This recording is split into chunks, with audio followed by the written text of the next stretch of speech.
Hello, viewers. Welcome back to our YouTube channel.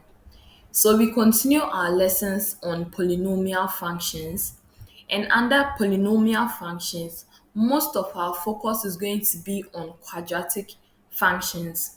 A quadratic function is a polynomial function. We also have the cubic functions, we have the linear functions, but most of our focus is going to be on quadratic functions. But before we know some features of the quadratic function, we need to understand how to solve quadratic equations.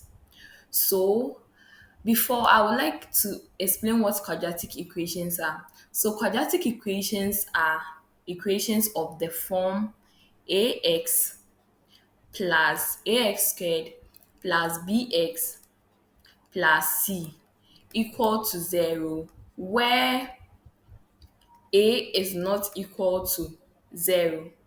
So a quadratic equation is of the form ax squared plus bx plus c equal to 0, where a is not equal to 0. So in our previous video, we learned that a quadratic function is a function which has its the highest degree of the independent variable present is 2. And from this equation, if a is equal to 0, then it means that now it becomes bx plus c, which is a linear function. So it means that the coefficient of this x squared should not be 0. This a should not be 0. So always you have to see an independent variable in the equation of degree 2. So for a quadratic function, it is written as f of x is equal to, let's say, ax squared plus bx plus c. So when a quadratic function is equal to 0, then it becomes a quadratic equation. So in this case, if it's equal to 0, then we have this, which is our quadratic equation here.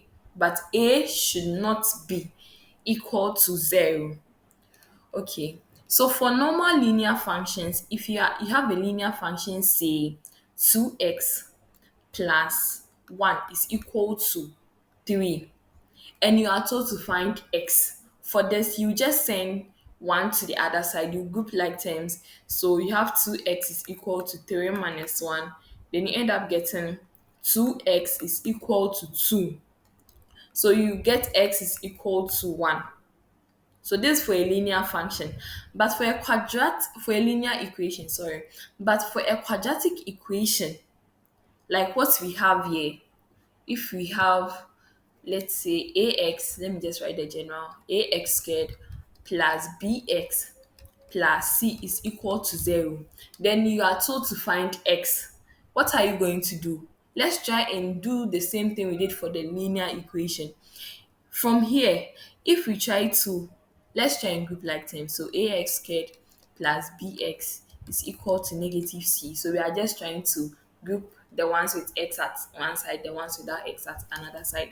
Then from here, if you try to factorize x out, you end up getting ax plus b equal to negative c. Now you see that this ax plus b will come and divide this negative c here. So you end up getting x is equal to negative c over ax plus b. Have you found x here? No, because x is still in the equation, in the right hand side of the equation. Meanwhile, we want x to be at one side, but you realize that if we are using the linear equation way to solve it, there is no way we are going to get answer for this quadratic equation. So we have various ways of solving quadratic equations. So there are three main various methods we can use to solve quadratic equation. So we have the factorization method, we have the completing of squares, then we also have the almighty formula.